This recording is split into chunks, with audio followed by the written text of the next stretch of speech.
Yo, what's poppin', people? Welcome back to Say Less with Kaz and Lowkey. My name is Kaz. What's poppin', everybody? This is Lowkey from Jersey, Howard University graduate, host of Apple Music Hit Show, Hip Hop R&B Throwback every day, Monday through Thursday, 8 to 10, and Fridays, 6 to 8 p.m. Eastern Standard. Wah, wah, wah, wah. All right, shit. Shout out to everybody watching on youtube.com/Kazim. Appreciate the subscribers. Appreciate you rocking with us. We love y'all. Shout out to Eden behind the boards. Eden, what's poppin'? What up, Eden? What up, Jake? See you back there with the paper plane hat. Oh, cloud it up. You got the Rock Nation. Cloud it up. You got the brunch hat on today?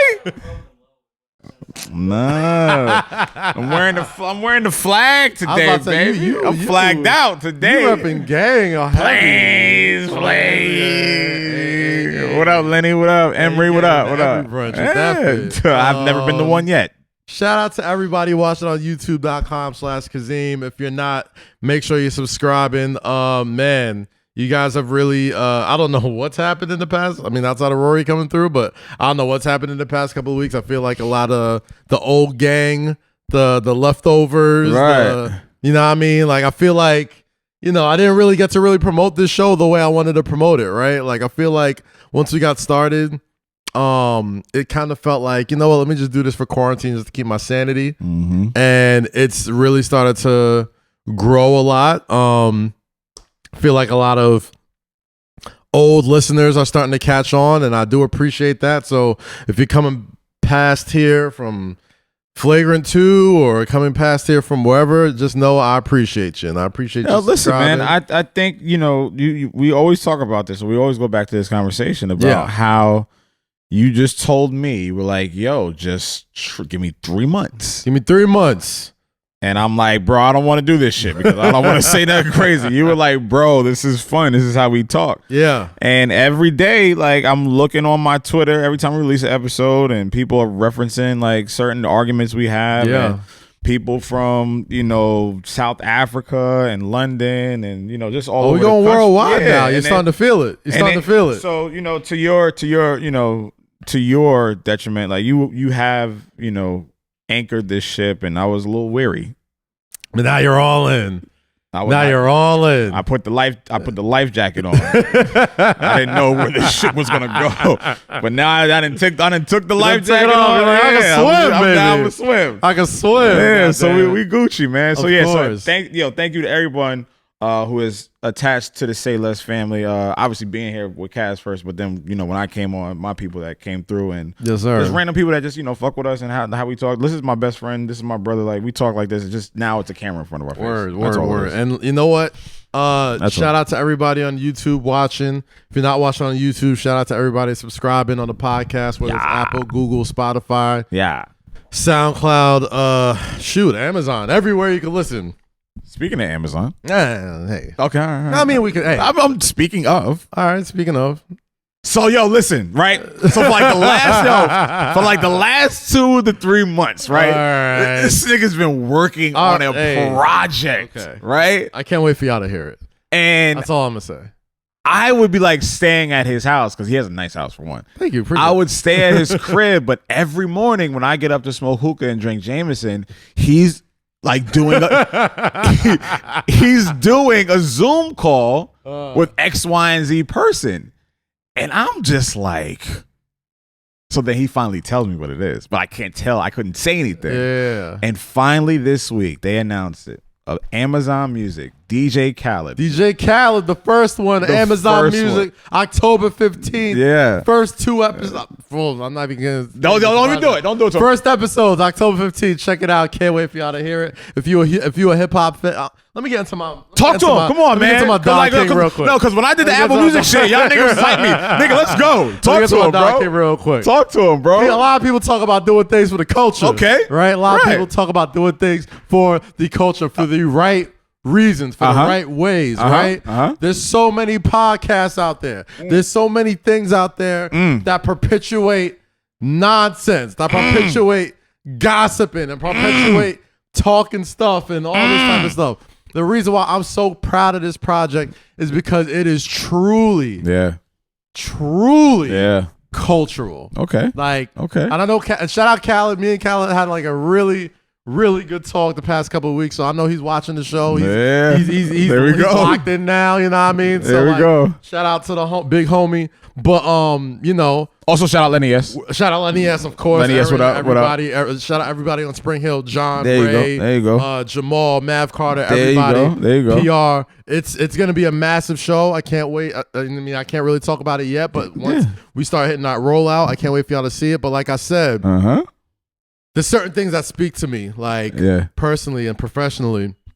And anybody who's followed me for a long time, from Stash to Hip Hop Wired to Source to all that type of stuff, I always felt like I did things like culturally relevant. You know what I mean? I've always felt like I try to do things that help enhance the culture and not take away from it. So the first one, October 15th, if you're a music lover, if you love the stories behind songs being made, if you love if you're a music nerd like me who just loves hearing the way this beautiful culture of hip hop that has created so many wonderful opportunities for both of our lives, for a lot of us in this room, for everybody, you know what I mean? Go to Amazon Music, download the app, subscribe to the podcast. DJ Khaled, the first one. DJ Khaled talking to the biggest artists in the world about the first hit record that changed their life. You know what I'm saying? So I'm not even gonna run through the names. Wait, can I ask you a question? What's your role in this? Oh, I'm in addition to being the creative executive at Spring Hill, I'm also the showrunner of the podcast. So yeah. So yes, all that. The bang. Nah, man, listen, like when your bros and your sis, when they win, bro, like my nigga, like you got it. Listen, when your niggas and your kings and your queens win, and they right to the left and they right to the right of you, bro, you gotta just like you gotta like, come on. Appreciate that. You got to like 2020. That, if anything, 2020 has taught me live directly in the moment. Yes. Live directly for your people. Live directly for your family. Live directly for any epic moment that's going to change your life or people around you. And the fact that this man is working alongside a billionaire, Mr. LeBron James. Oh gosh! All right, I'm sorry. Like I'm just saying, like, bro. I'm just like, but like, nigga, like, you know what? No, fuck that. No, fuck that. I'm sorry. This is Sunday. Like, this is Sunday service right now. We having fun. We are having fun. We're having fun. Like, I think we've been down. We're both in some astride. We're both in unique positions, both of us. You know I'm sorry, bro. And I think now people are starting to really get it, and like they kind of see what you do. Yeah. They kind of see what I do. Yeah. And now every week, at least twice a week, they're looking forward to just seeing what the hell we're going to talk about. And like, and usually we both have very unique perspectives. Like, and usually we get to the shits, whatever, but like, I'm just proud of him because he's worked so hard. He's worked a really long, like, listen, we can get into those conversations later, but this man has been really, really working hard. And the fact that, when we record these episodes, I stay at his crib a couple of days, and just seeing him, the process that it goes through and how hard he's been working, and he don't come up for air. Like, that man's in his fucking den on Zoom calls, typing away, having conference calls, and not complaining about it, and still taking care of the crib, taking care of his girl, this, that, and the third. And still doing this show. So, you know what I mean? Like, I just, I'm proud. I'm just proud to, call him my brother, my friend, and my co-host. So I'm very proud of you, brother. Very, very. And I know it's fine. Oh, it's too. Oh, Kaz and Lowkey they're just being so left. Yes. That's what it is. Go find yourself a successful friend and do the same. Hey, go do the same goddamn thing. I love to hear it. You know what I mean? Fuck that. And you know what? I'm gonna tell you what it is, man. A lot of people don't understand how truly difficult it is to do this show, right? Like, not even just physically, not even just like, just logistically, right? Ed and getting here, camera setup, audio straight. Everybody who's been here from the first episode, and there's a lot of y'all that was here since like I think the first episode I had was like Isaiah Sorb Scott, and then Roz Gold Woody. First 2 episodes. People who were there since the Zoom days. You know what I mean? Like now, you know what I mean, we're at about episode 60 something. You know what I mean? They're like 65? 60 something, I think. Yeah, 65, something like that. But there's certain days that I'm not into it. And I'm just like, man, hello, I need you to pick me up today. You know what I mean? There's certain days with Lowe's. I'm like, y'all got it. Man, I need you today, bro. I'm like, you know, what people don't understand is that like, oh, this is what we're doing? We're answering phone calls during. I'm recording right now. I'm gonna call you back. I'm recording. I'm gonna call you back. I'm recording. I'm gonna call you back. That's my Apple. They're having a brunch right now. And you're here. This is more important. That's, you know what? That's the commitment I'm talking about right here. Continue on. I'm sorry. That's the commitment I'm talking about right here, man. Like I said, man, like there's certain days that like you gotta push through because you know. In addition, like life don't stop after the recorders stop. You know what I mean? Like life happens. Life is happening all the time, and you're just like, well, you committed to the show. Anybody, and this is the question I get all the time from people, like people in my DMs, people on Twitter, like, yo, Kaz, man, I found your career all the time. Like, I want to know, like, what's like, give me some advice. Like, can you mentor me? Like, what can you do? And I'm like, I'm telling you, it's really simple, but even though I make it sound simple, it's not simple. Like consistency is key. Like especially to this. Like consistency is key. It's like once you decide, hey, I'm going to start this show, I'm going to start this podcast, you need to put everything you have into making sure if I'm dropping on Monday and Thursday, we drop in Monday and Thursday come hella high water. You know what I mean? And unless some extraneous situations happen, we have done that, you know. So now's one of those days where I'm just like, man, I need my brother to pick me up. So listen, that right there is exactly what I needed. Now I'm here. Now I'm like, all right, let's go. We here. They're like, and I've walked in here, or I've gotten up, or I'm just like, yo, bro, I don't feel like going across the George Washington Bridge today. I don't feel like doing it.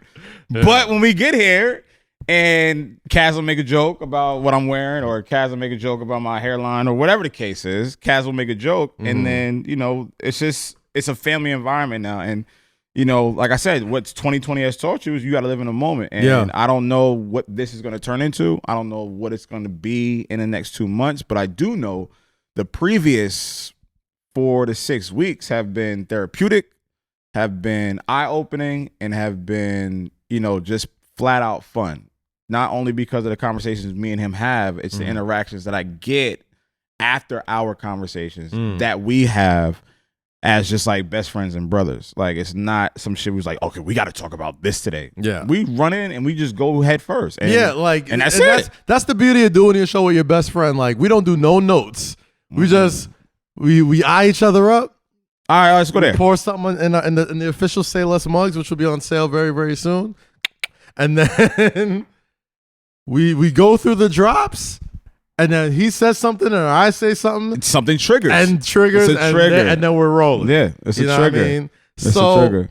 I mean, there's plenty of things to talk about. It's a Sunday. It's a beautiful Sunday. Yeah, you know it's I mean? nice little fall day. You know what I mean? Like I was complimenting your kicks. Thank you. Those were very nice. Those Air Maxes. Oh yeah, Air Maxes. Like, I think like 95. A friend of mine, actually, Destiny. She styles Beyonce. She styled. Pick that up real quick. What's up? Drop the name. Stole that from Rory. My homegirl Destiny, like she styles a lot of Beyonce's like concerts. She styled like the Lion King movie, and then the actual what's the other thing she just dropped on Disney? Black is King. Black is King. She styled a lot of So she was at Nike one day, and she was like, "Oh, I know." Huh? Yeah, she was like, "Yo, Lo would love these," and she was like, "Yo." So she sent me a picture. Yeah. She was like, "What you think of these?" I'm like, "Oh, this is fly as hell." She was like, "All right, they'll be at your crib in like 3 days." Hey, shout out to Destiny. Yeah, that's one of my niggas. Yeah. Shout out to Laura. Shout out to good folks at Puma. Yes. Shout out to good folks at Dreamville. You know what I mean, for sending over. Yeah. Eve, what's up, man? Very fly Super Mario kicks. You know what I mean? And this is you know what? What's up? When we do these shows, I've done plenty of podcasts in my life. And you never really get to show off your feet. So like, nigga, fuck that. See, I told you the other episode, but you didn't want to listen to me. I said, tie your shoes. Yeah. But I don't care. And then you took I didn't them really off. notice. I didn't really notice. I'm telling you, bro, when I look at my pictures when Eden takes them, yes, and I have them like this, my fives was looking, bro, he sized me up good. So I suggest those is fire. Keep them shit just like that. And yes, I need a frame like that. Those are fire though. Nah, dude, they are fire. And they sent you a pair too. So I'm at the crib. Shout out gang. So let's get into it, man. Shout out to the Cowboys and the Atlanta Falcons. Wow, that happened. Onside kick recovery turns into a 35-year-old. Oh man, 46. Man, yard field goal to kill it. Man, 40-39. The Cowboys get their first victory. Falcon slander is so fun for me. Is it? It is. Well, I never know you get like joy out of the. Well, I get so much joy out of Falcon slander because I think between both of us, we know so many people from Atlanta. Oh, we know so many people that either born in Atlanta or live there now. Or have you left the city and went to Atlanta. Atlanta might as well be New Jersey when it comes to New Yorkers. No, I mean just in proximity. I mean like it's a quick trip. I'm saying like they're met. There's a lot of shit. Here's the thing: we travel. Nah, see, you're not gonna get me in trouble with Atlanta. You're not gonna get me in trouble with Atlanta today. I'm just talking about geographically. Geographically. That's close. I caught that the last second. Geographically. Geographically, niggas only visit like 5 states. All right, and what are those states? Niggas only visit like 5 states. What are those states? I'm gonna see if you I might say them as cities, so don't correct me. No. All right. You say one, and I'll say one. You say one. All right, boom. Atlanta. Not a state, but whatever. Georgia, dummy. All right. Do I have to say states or cities? All right, Georgia. All right. Georgia. California. Illinois, Texas, Florida. That is it. Anything else? And DC's not really visiting, especially when you're in New York. It's like a 2 hour. It's like DC's not like. You can get if anywhere you can get there and back in less than 2 hours is not a trip. Well, I mean, I'm not talking about out like the actual pinpoint like for us. I'm talking about like just overall because the overall standpoint. So like people from LA do go to DC or do go to Philly or whatever the case is. We don't. No. And I say that's why I use the specific word. Niggas only go to like 5 states. Period. Like that's why anytime you hear like some Boston, like some Boston slander, it's like what the fuck goes to Boston? Make y'all out there, and I'm sure they do. I'm sure there's some great black folks in Boston. I'm sure there's some great black folks in like Tuscaloosa. And where's that? Nevada and I don't know, Tennessee, I guess. You know what I mean? But niggas in general, bro, generally speaking. When I see women Instagram themselves from Boston, they look so bored. Listen, all right, well, okay. This is where I gotta stop you there. What? Boston has probably the biggest amount of Cape Verdean women I've ever met in my life. You are not wrong. And with all due respect, you are not wrong. Right. Cape Verdean women. You're not all I'm saying. But in addition to that, all I'm saying is niggas go to 5 states. 5 states and they rotate. Max. And then the bonus is either Cancun, Tulum. I need to go there. Tulum. So yeah, Cancun, Tulum, or fucking Cabo. Tulum.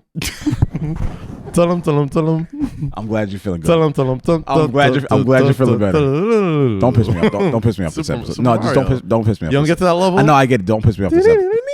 Don't piss me off this episode because you did it last time. All right, I'm sorry. Don't piss me off this episode. I'm kidding. No, go ahead. 5 states. No, I'm just saying it's 5 states and a possible. Yes. That's how niggas treat traveling. Okay. 5 states and a possible. 5 states and a possible. Yeah, All right. 5 states and a possible. And there's nothing wrong with that. Niggas. Yo, they gonna kill us. They'll hit. They'll hit a DR. Oh yeah, definitely hit a DR. They'll hit a Jamaica. You know what I mean? They'll hit a PR. Well, no. Puerto Rico. Puerto Rico's kind of like. They'll hit Bahamas. Bahamas is a trip. I like the Bahamas. But like Tulum became like.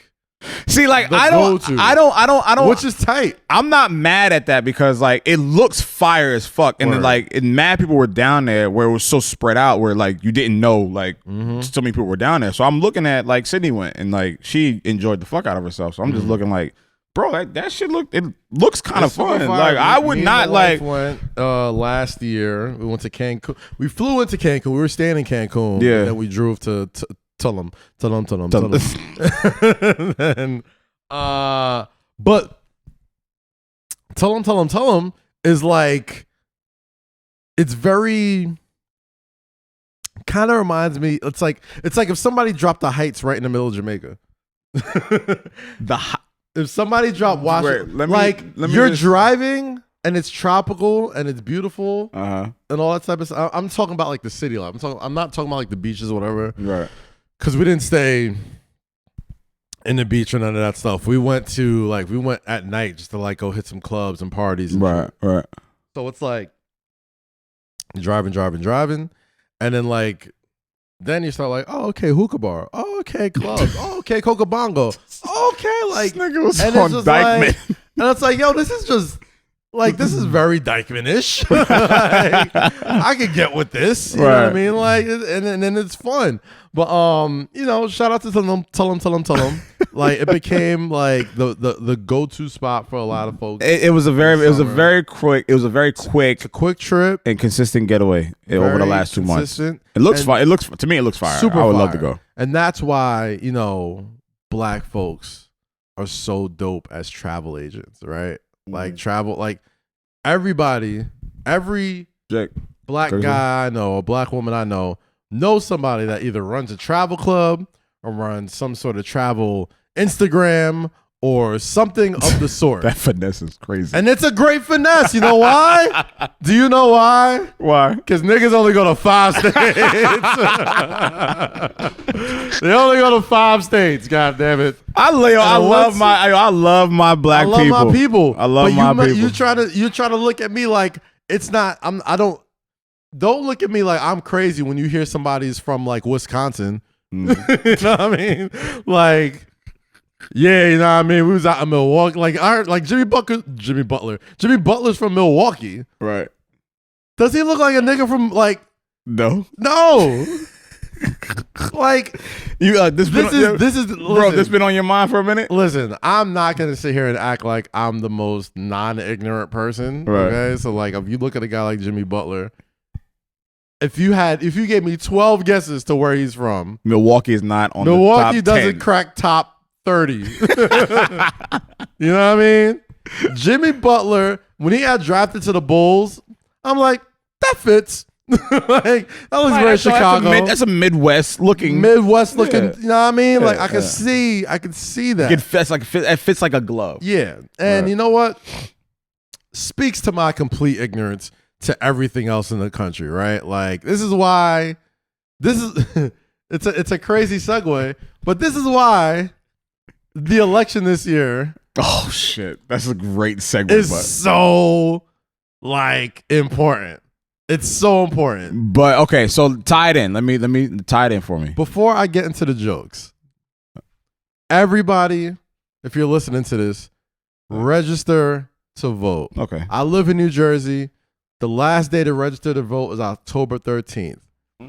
If you live in Jersey, make sure that you are registered to vote because we all fell into the trap in 2016. We all fell into the trap in 2016. We all thought, there is no way this clown ass dude is going to become president. There's no way. No way. Because we're all victims of our own bubble.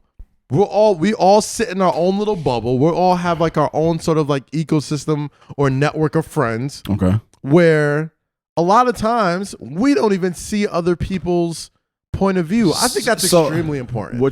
So where you're going with this is what I want to tie in, and I hope a lot of people have watched this, The Social Dilemma on Netflix. Ooh, and I saw like the first half hour. And what you're talking about is like one of those key points in the beginning. They said that there are 2.7 billion separate Truman shows because everyone believes their own facts and their own realities. Yep. So to your point about living in a bubble, that's how the world, for me, has evolved, especially in this pandemic, because there's certain sides people want to believe in. Right. I don't need a mask. Right. I don't believe in the CDC. We'll watch stuff on the news. Right. Like you'll see scientists. We're in New York. We're in a very... We're in a high market, the most metro city ever. Yeah. So you don't see. I mean, we're in a barbershop right now. Shout out Cliffside Park. Shout out to Lions Den. Yeah. You can't go 5 steps without seeing somebody in a mask at all. So when you go look on the news and you don't just not see people wearing masks,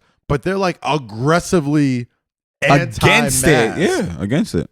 You look at it like, what? Like where? Like what is the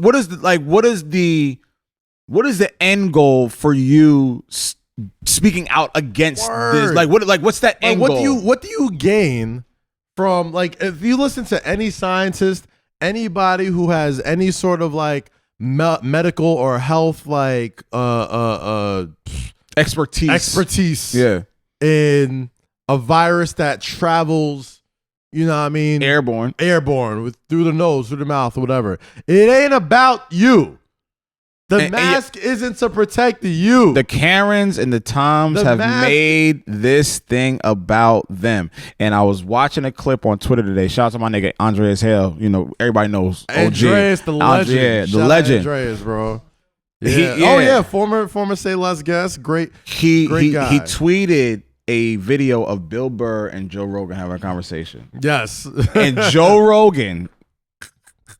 So you want everyone walking around with a mask? All Bill Burr said is like, I'm not about to have this conversation with you. I don't have a medical degree. Neither does your dumb ass. And you're sitting here smoking a cigar with an American flag right in the back of you. So let's not do this. Bill already knew, like, all right, you're doing that. The thing that bothers me about it, the thing that makes it so funny is like, they're not preaching gloom and doom by wearing a mask. Eden comes in here every Monday, every Sunday, and Wednesday, rocks his mask, right? Like sometimes I wear my mask, I have my pocket, but once we start taping, I take it off. You know what I mean? But it's like, the thing that bothers me about it is it doesn't affect you in any way. It is, people take it personal. People have made it political. No, I'm sorry. I'm sorry. White folks have taken it personal. White folks do not like being told what to do in a free world. This is America. That they have freedom. Right. That they have created and that they have constructed. So now they're being limited in places that they go and when they can travel and how they don't like it. Yeah. Any video that you've seen in Walmart, Target, Costco's, Trader Joe, it's some white man or female saying, "You taking away my rights. Put the mask on, get your cucumbers, and get the fuck out the store." It's literally that simple. I say all of that. It's that simple. I say all that to say. Yeah. I'm sorry, I didn't mean that. I'm okay. No. It's also Sunday. We're there. We are there. All right, let's stick there. This all ties into why it's so important to get out and do your due diligence of voting and all that shit. To the niggas that visit only 5 states, it is a big ass country out there. It is a big ass. Don't fall into the trap of thinking, man, I don't know nobody voting for this dude. He'll be all right. We'll be all right. Yeah. I got it. I fell into the trap. I voted, but still, I didn't think this dude really had a chance. I didn't really educate myself. Yeah. And this is back when he was just talking shit, just running primaries. Just like, yo, y'all really about to lose to this guy? And then it's just like slowly but surely. We really lost to this guy. So I learned so much when I was working at WWE, and I've always loved my time working there because I really felt like it truly expanded my horizons into what this country is. You got to understand, I'm a black dude who loves professional wrestling. I'm an outlier. This is, for all intents and purposes, you're true to form too. A white guy's form of entertainment. They love this. Pro wrestling is a white guy's form of entertainment. Do black folks enjoy it? Absolutely.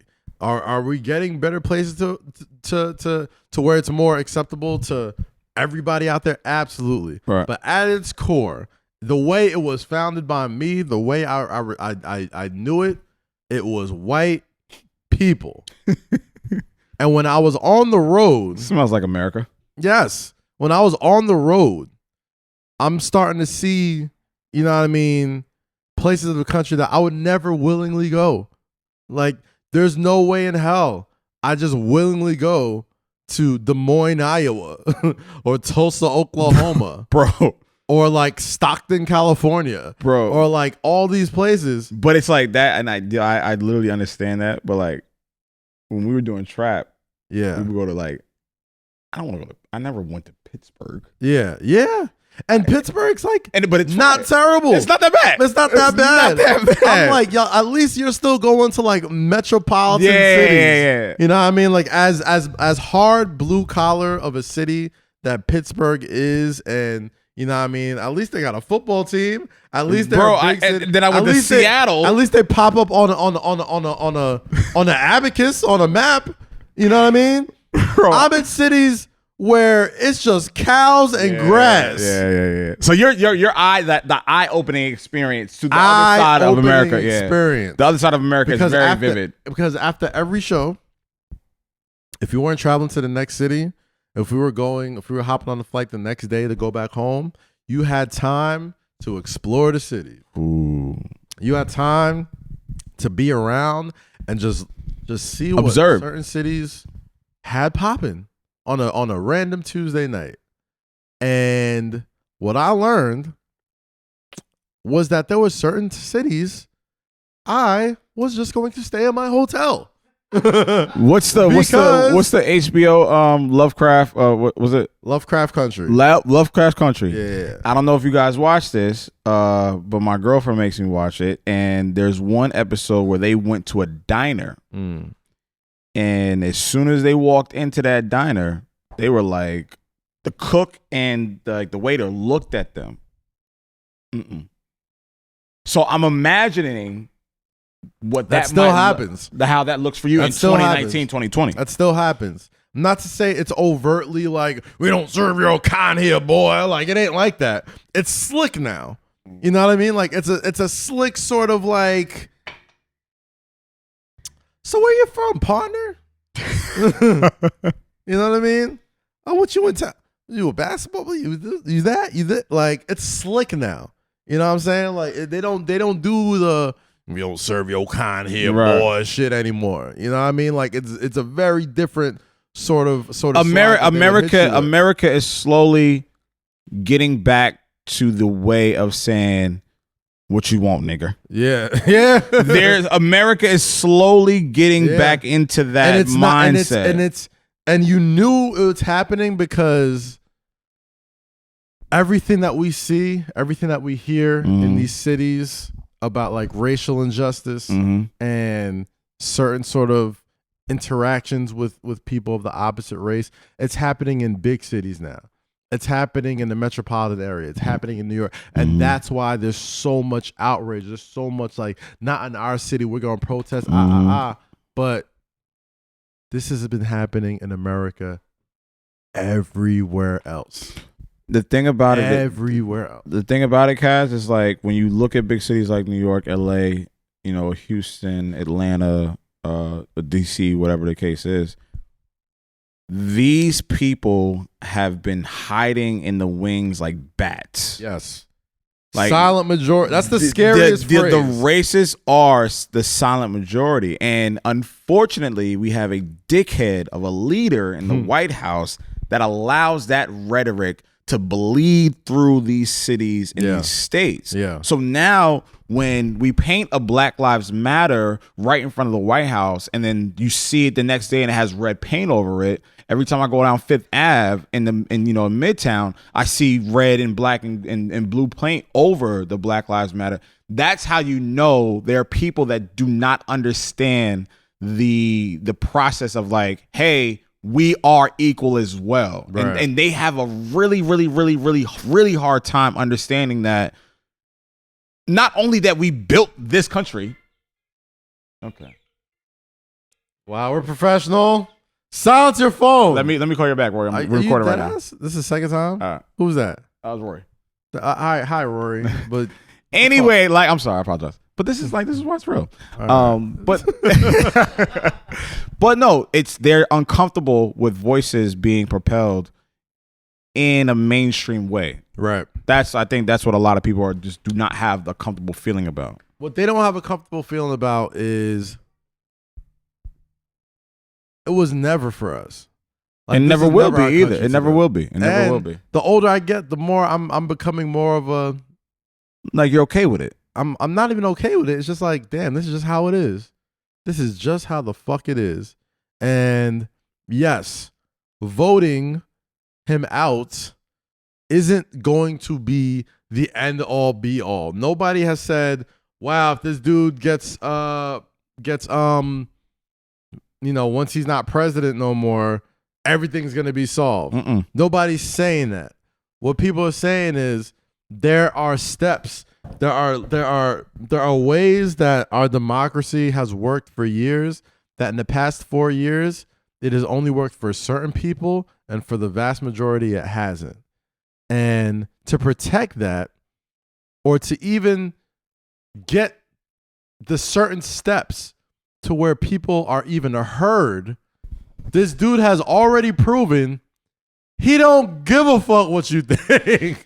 He's already proven. I saw you was watching the Kobe Covington clip last night, MMA fighter who was wearing the Trump hat, and he was saying, yes, all that shit. Former welterweight, he was UFC welterweight champ, right? Kobe Covington. He's anybody who doesn't know who this guy is. He had just had a fight against a very washed up Tyron Woodley, who, granted, love Tyron, extremely great media personality, but his best years are definitely behind him. And I think in the 5th round, he had one of his ribs cracked, and they had to stop the fight. And I broke your face.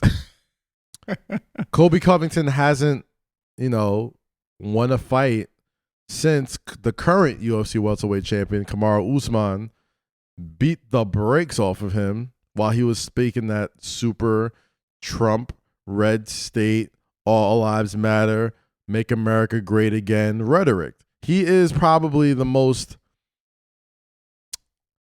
outside of maybe a few football players, maybe like a Nick Bosa or something like that, when you're talking about straight up MAGA athletes who are like unapologetically like Trump supporters. Oh, like maybe like MAGA artists like a Kanye? Yeah, but not even that. I mean, like even like the UFC in general. The UFC has a lot of, Trump supporters. Right. Which, you know what? Which is not surprising. Not surprising. And at the same time, it's like, yo, that's how you feel. That's how you feel. But he said something at the end of his fight because he got lucky. You got the clip? Jake, what was he saying? Ladies and gentlemen, the silent majority is ready to make some noise. He said while Drake had an American flag draped around his shoulders. Right. If you thought this was a beating, wait till November 3rd when Donald Trump gets his hands on Sleepy Joe. That's going to be a landslide. That's what he said after his fight. Yes. And that's what scares the hell out of me. To the niggas that only go to 5 states, understand that silent majority shit is very fucking real. But it's always interesting to me, and that 5-state shit is very true. But it's always interesting when it's sports like, and if I get killed, I get killed. It's when it's sports that are predominantly white, where they can have a say and they can have an opinion and they can have and a, just like an angle. Right. But as soon as a black or brown man takes a knee, wears a shirt, speaks up, puts a fist up, it's stick to your sports. Yeah. Shut up and dribble. It's never shut up and punch. It's never dribble. Shut up and kick. That's Fox News though. Like but that's the thing. Like I don't. Just make sure you register to vote. That's it. Please, yeah, that's it. Please. That's it. Do your due diligence, please, please, please. Just like we didn't mean to go on and all, but like sometimes like it sparks a conversation. We want you to have this awareness as well. Please just go vote. And Kobe Covington, Kamaru Usman broke your face. He broke your face. How could you talk spicy where you let Tyron Woodley, who hasn't been in a competitive fight since Obama was president, take you to the 5th round and had the match stop just because he broke his rib? Kamaru Usman broke your jaw in the 3rd round and then used your head like the bongos, was dribbling your head on the ground until the ref said, please stop. You know what's interesting about you? Nigerian beast. Yep.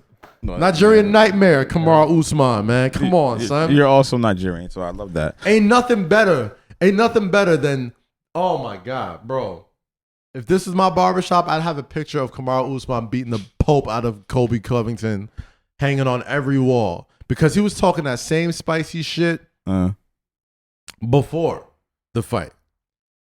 And, there's nothing better than watching somebody talking shit. Get their ass beat.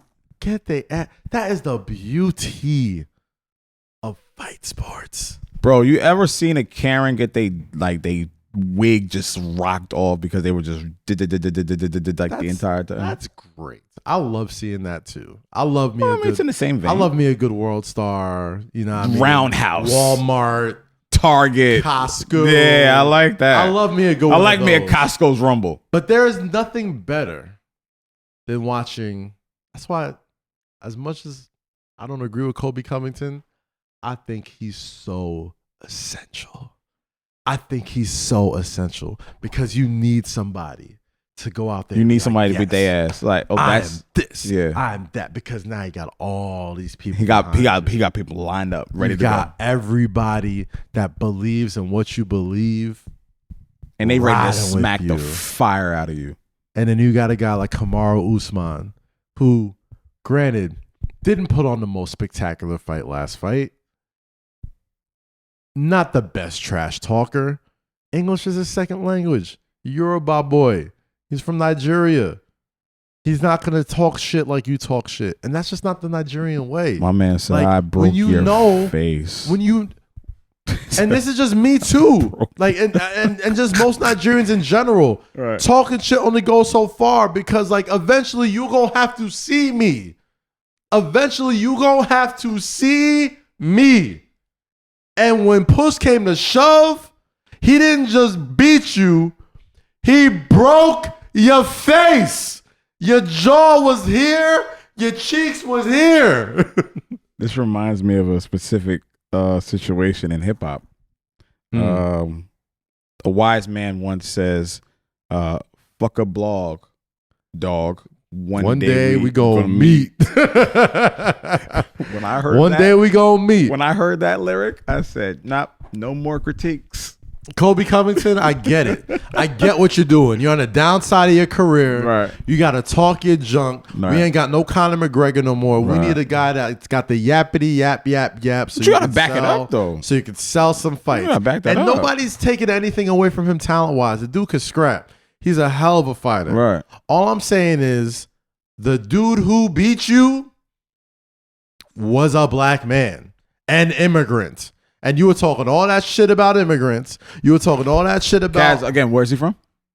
He's Nigerian. There we go. That's right. All right. That's right. Shout out to Kamaru Usman, the Nigerian nightmare, the undisputed UFC welterweight champion in the world. Make sure you knew that. I'm pretty sure Kobe Covington, who isn't a top welterweight contender yet, probably going to have a fight with Jorge Masvidal, and probably the winner of that gets Usman. But listen, bruh.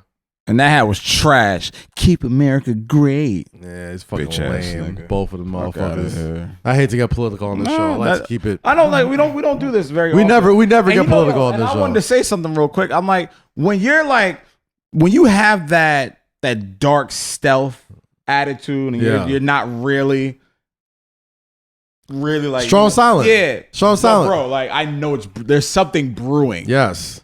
There's something. The loudest in the room is the weakest in the room. There's something brewing in there, and I just don't want to. Have you? How many fights have you been in your life? Aside from yours, me and you. Wait, do we tell that story? Let's tell that story. For the first time ever. Let's tell that story. Me and Lowkey have been best friends for the better part of a decade, right? Mm-hmm. And I always tell people, man, this is my guy.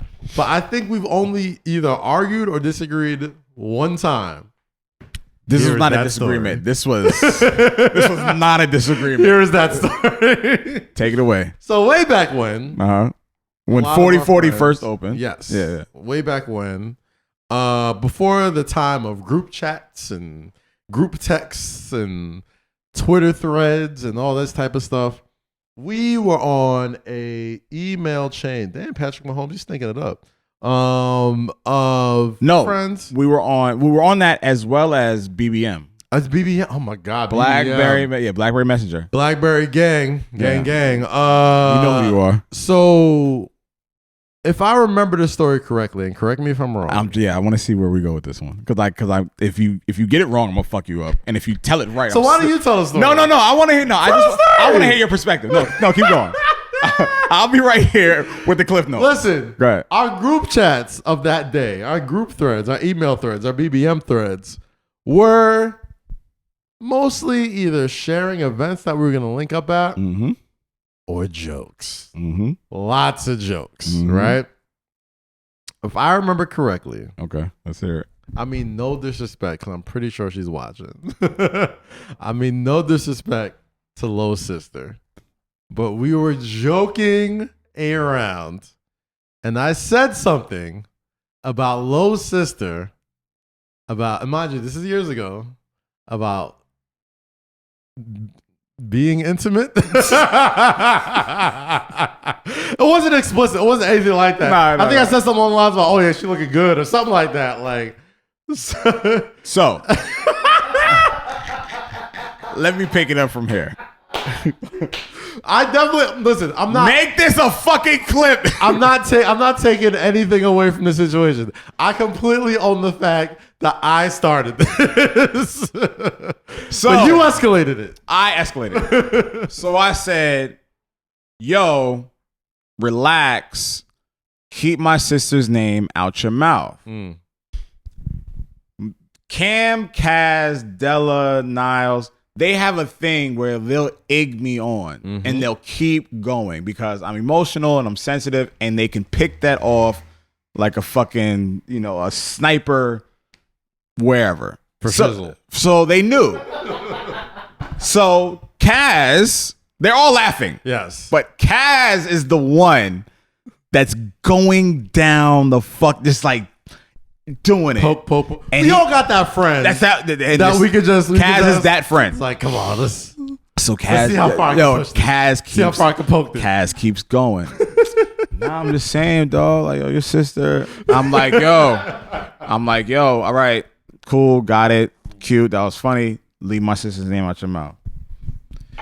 It gets to a point where I'm bleeding red out of my eyes and my ears. Yes. And I say those 3 magical words that will start any form of fisticuffs from here to Timbuktu. What are those 3 magical words that no matter what you're joking about, it's hand season now? Because what are those 3 magical words? Because he had pushed me to the edge, I told him. It's not I love you. I said, word, suck my dick. Joke season was over. Joke season left faster than summer in 2020. I gave you one more chance. I said, and I doubled down. He said, You heard me, nigga. I said, suck my dick. So, in the continuation of the story, this is a Monday afternoon, Monday evening.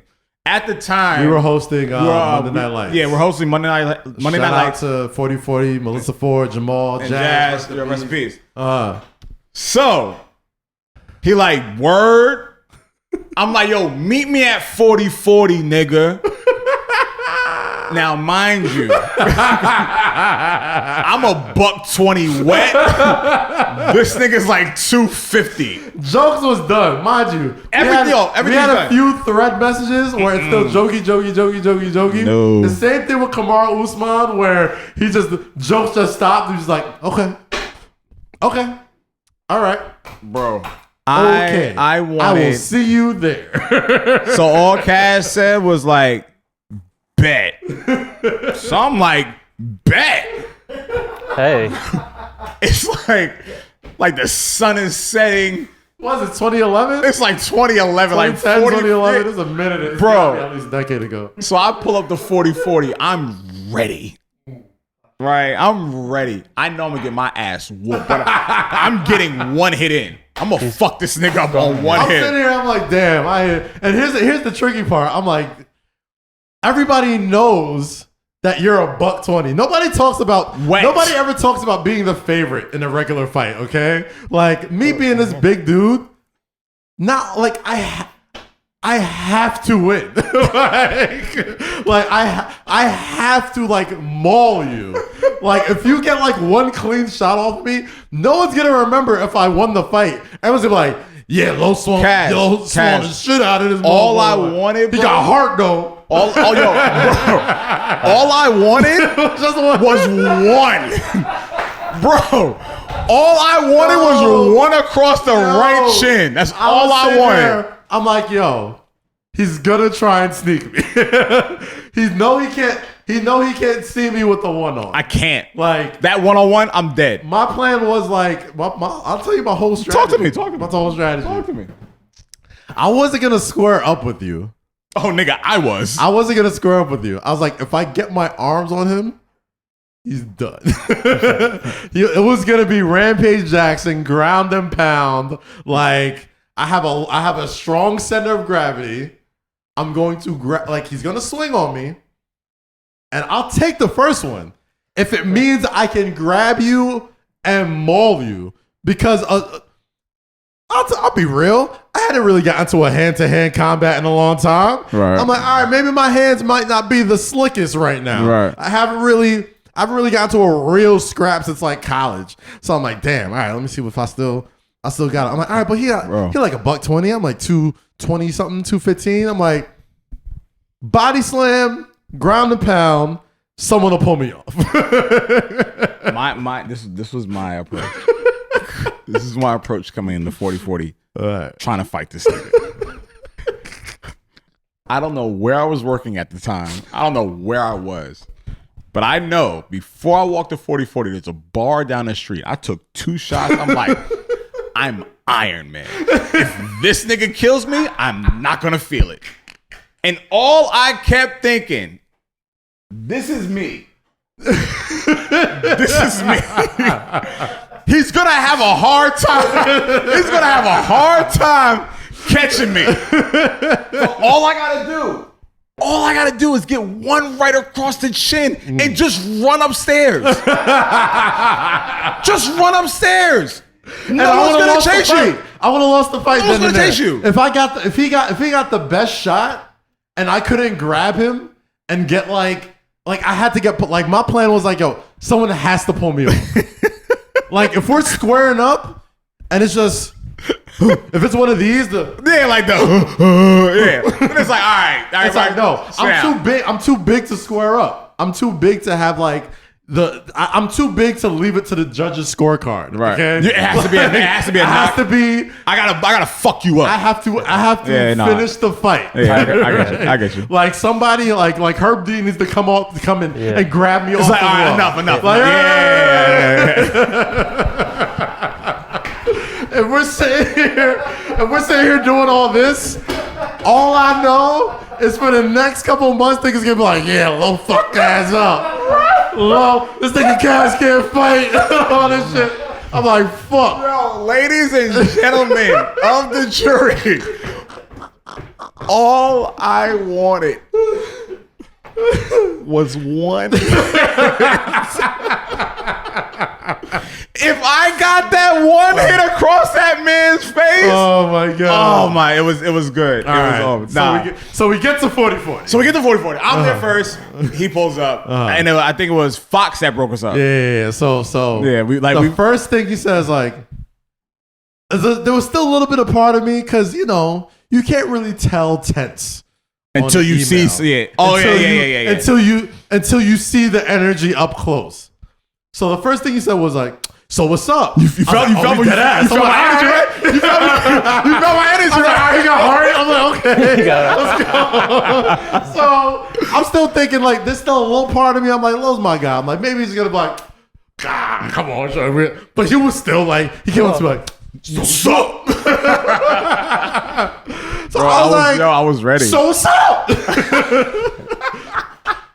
and Fox before like. As I was approaching you, Fox swung in like Spider-Man. Because I think he saw what I saw. Yes. And I'm like, oh, I bit off more than I could chew with this because he's not backing down. No. Okay, Nikki, I love you, but it's not that serious. This nigga's gonna whip my ass. So let me go upstairs and get some buffalo wings and enjoy this Monday Night Football game before my best friend fractures my ribs. Y'all almost got into a fight on a Monday? Bro, on a Monday. It was a Monday. And mind you, we didn't have we didn't have group chats, none of that stuff. It was BBM. So each email was coming in like 15 to 20 minute intervals. This conversation lasted from like 2 p.m. to like 6:30. And then like 6:30, at this point, I'm sitting here like fucking Tasmanian devil, like, oh, I'm and hear my brave ass go, so what's up? So Kaz like, so what's up? My whole plan was, yeah, I'm running through whatever you throw at me first. I'm like, whatever you throw at me first, I gotta eat that.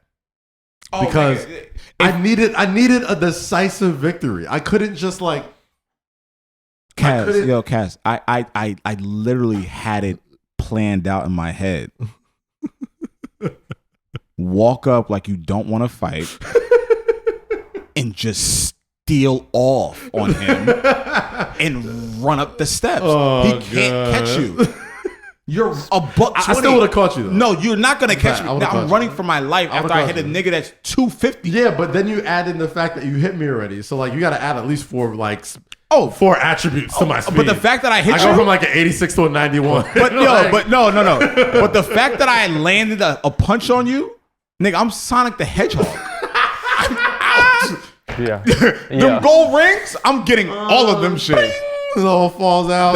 But this is why this show is funny because you would have never heard this story. Bro, this. But you know who I want to come here? Rich. One of these days we'll talk about that story. We gotta have Rich come here. I mean, you gotta, if you're not.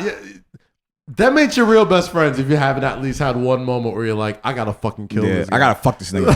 Fuck him. Like if you haven't squared up and cocked back on one of your best friends, that ain't your nigga. That ain't your nigga. That ain't your nigga. Y'all ain't been through no real shit. Nah, y'all ain't been through nothing. Y'all ain't been through no real. Unless if y'all haven't physically fought or committed crimes together, that ain't your nigga. Your friendship, that ain't a real friendship. That ain't a real friendship. Like me and him have been through like we was in Jamaica when Rory and Ben almost St. Thomas. St. Thomas. Yeah. We got into that shit. Then the MMG shit, Dwayne got your the jacket shit. Yeah. Me and you almost fought. I feel like all of my friends are made through like almost fights. That's how you solidify your friendship. And that's the thing. We've known each other for years. This is when you're still young in your 20s and you still have to I've never been so mad in my life outside of wanting to fuck this nigga over my sister's You name. said suck my dick. I mean, bro, that is the universal. Do not. That is the universal phrase. No, you thought it was cute. You thought it has to be hands now. You thought it was cute to say, well, your sister. No. All I said, she was looking type good, though. And I said, keep it cute. Relax. All I said was like, yo, you should look type good, though. And then world, he doubled down. After I said, like, yo, bro, I asked my sis, like, yo, just keep it cool. Like, don't do that. Nah, yo, she look good as fuck, though. I've never said suck my dick so fast in my life twice. The nigga said, what? I'm like, yo, suck my dick, nigga. Leave my sister name out your mouth. Hey, you going to 40-40 tonight? Yeah, pull up, 6:30. Like, say less. We'll be there. and when I saw him, I'm like, I was like 70% ready to fight you. Like 70%. Oh, I was still holding out on that 30. I'm like, because you thought I was gonna be like, I know I was tripping. You know what I mean? Like yeah. a lot of times people don't understand, right? Like a lot of folks aren't like big. I'm a big guy. I've always been like a big dude. Guy. Yeah, pause. And most times people don't really want to fight. You really need 1 or 2 fights in front of 1 or 2 group of friends for people to never want to fight you. And I thought Low was gonna be my first one. Oh, you're just gonna set the example? Like my like adult group of friends that I keep to this day have never seen me fight. And I felt like Low had to be, I'm sorry. I was ready. You had to be the test dummy. I was ready. I was like, you had to be the example. I'm like, I saw his chin and I saw the stairs.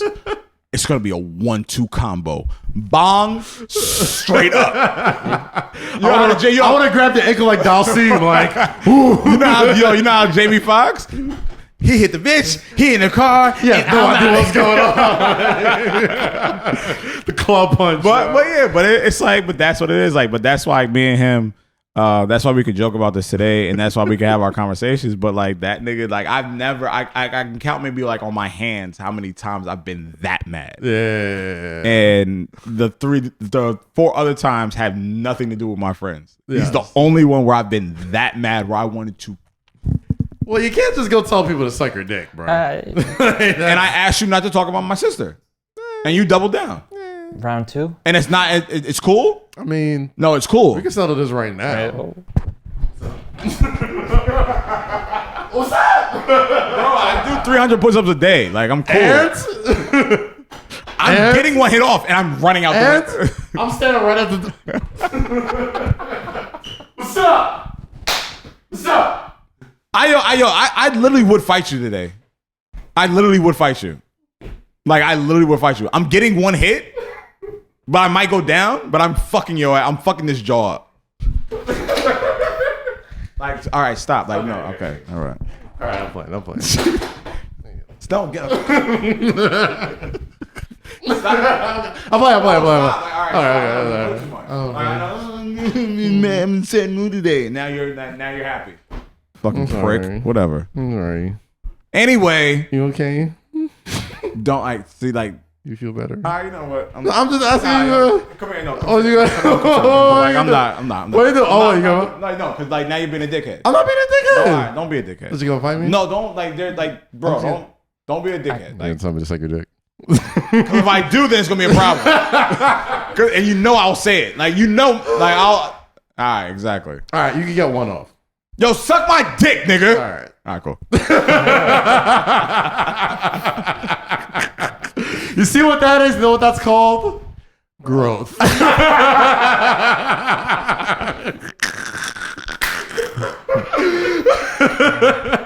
Yo, I'm sorry. Yo, listen. I'm gonna be very, very frank with you. Oh boy. I'm gonna be very, very honest. We came here today. He was tired. I was tired. Niggas ain't really fucking didn't want to fucking talk about sports. Like niggas ain't want to talk about. I mean, the games are still going on. The games are on. Like it is what it is. The Falcons blew the Cowboys game. Giants lost. I think Giants lost. Jets lost. Yeah, it's like yo, bro. Honestly, like the Sunday shit. This nigga, we needed laugh. We needed joke. I'm sorry. Like, if y'all not getting like Miami Heat and Lakers and Celtics, if y'all not getting that, yo, you'll get it this week later on. You'll get it tonight. Yeah. Lakers and Nuggets will be on tonight. Lakers up 1-0. Yeah, but you right, know, I have all favoritism. a transplant new Laker fan, so shout out gang, purple and gold always. But this episode, and I'm glad. I'm glad like we did this kind of episode because like we just like shooting shit, just like really talking shit. I'm glad this man has a new show with Amazon Music. I'm glad I have my show. I'm glad we did. Yo, we have 2 shows with like the biggest companies in the world. That's crazy, man. And our own shit. And our own shit. So, and it's growing every day. And I love the fact that we're doing it our own way. And having we're not fun. doing it cheap. Just having we're fun. We're not doing the fucking. We're just having fun, brick, We're having fun, bro. And fucking brick. I'm sorry if this episode is too lovey-dovey and too. Oh my god, Kaz and Low they're just the perfect friendship. No, we're not. No, we're not. Not We've been through some shit, but at the same time, this is what I want y'all to remember. This. I want y'all to latch on to somebody or latch on to people that you believe in, you fuck with, and you're gonna ride with. There are gonna be times where these niggas gonna be down. There's gonna be times when you're down. Mm-hmm. But if you fuck with them, you believe in them, and you ride with them, you just make sure that they're good. And Kaz has always made sure that I was good. Cam, Niles, Della. We say these names on the show a lot. Week by week, you're gonna start seeing them. These people, the Rory, like these people will come here. Like you'll see Rory pop up here and there. You'll see Cam pop up, Della, all of our peoples. You know what I mean? I think Rosie will pull up one day. Yeah, Rosie, definitely. All the homies. But it's a confirmation of who we surround ourselves with and who we fuck with and who we love.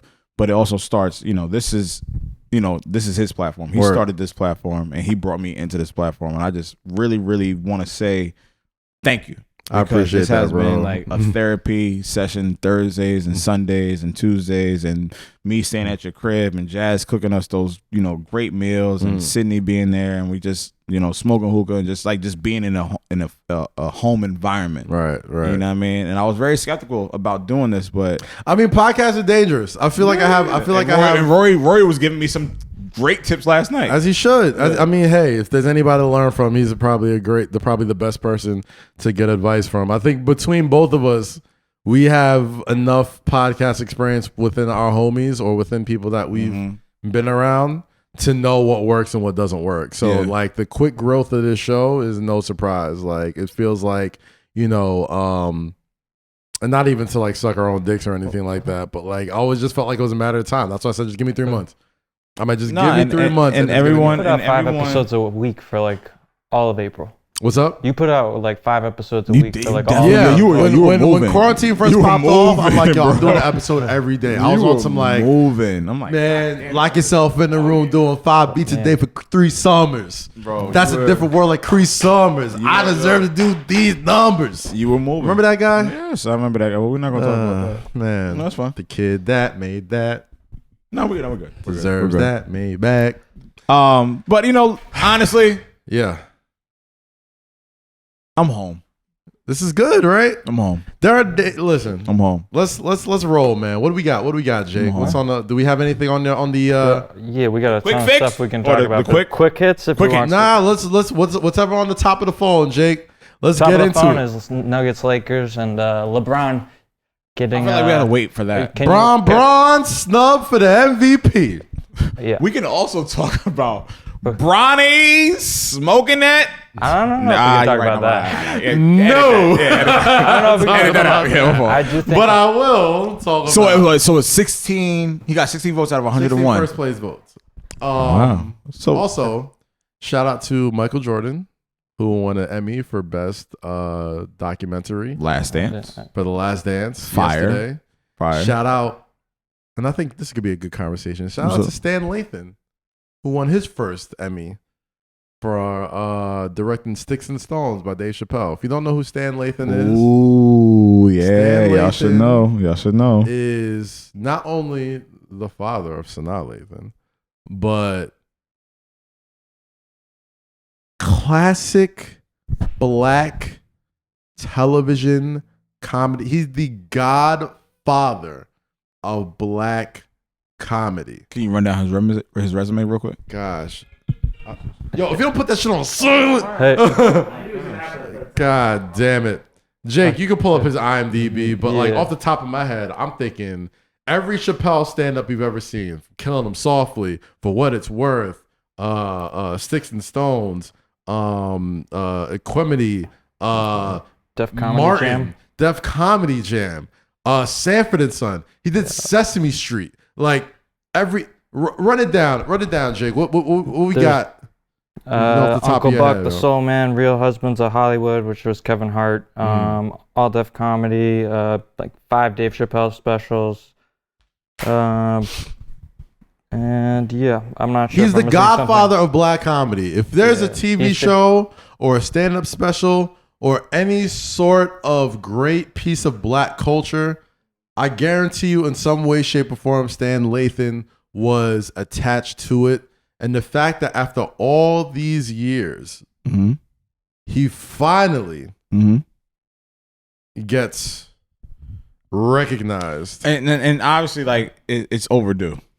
It tells you how much, when we talk about culture, when we talk about, you know what I mean, not living for validation from certain, you know, groups, from certain people. Like, I saw a great interview with, I almost said Chamillionaire, where he got his Grammy for Riding Dirty. And he's basically just like, once I got this shit, I was just like staring at it like, yo, it's just a piece of metal.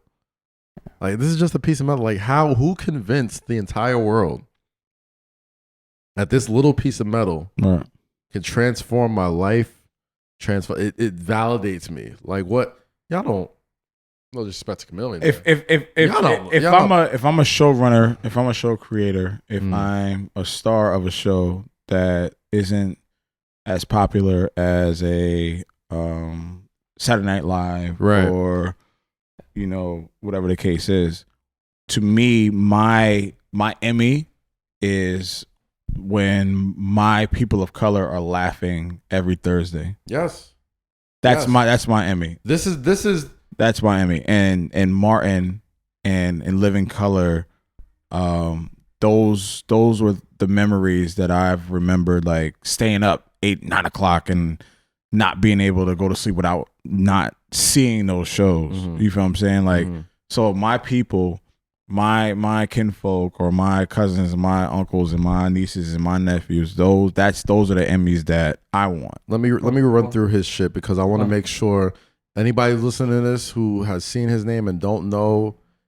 exactly why a guy like this has to get his flowers, because these are the type of guys that are my heroes, man. Yeah, these are the type of people where it's like, you know, like a Keenan Ivory Wayans. They'll run behind the scenes. They'll put so many countless people on, and like, you'll just see the name and never really realize their true worth as a true giant in creating cultural moments. And there were some prolific writers on fucking on Martin. Let's run through it. Martin, Moesha, The Parkers, The Steve Harvey Show, Amen, South Central, Cedric the Entertainer Presents, All of Us, Eve, Soul Man, Real Husbands of Hollywood, Dave Chappelle, Killing Them Softly, The Bird Revelation, Equimity, The Age of Spin, Deep in the Heart of Texas, Sticks and Stones, Cedric the Entertainer, Take You Higher, BET, Sanford and Son, Hill Street Blues, Miami Vice, Remington Steele, Cagney and Lacey, Frank's Place, Rock, Beat Street, like Rock, Sesame Street, Soul, Def Comedy Jam, Peabody Award winner, Tony Award winner, Daddy's Girls, Run's House, Running Russell Simmons. God, an evening of poetry, music, and spoken word hosted by Barack and Michelle Obama. The Age of Spin, like Amanda Seales, I Be Knowing. Fucking, it doesn't stop. And I say all that to say this. There's another one. Hold on. There's another one. Hold on. Let's you know. Which one? Netflix. Let's do that one. I say all that to say this. There's a lot of creators that listen to the show. There's a lot of potential creators that may not have created yet, but listen and try to get some sort of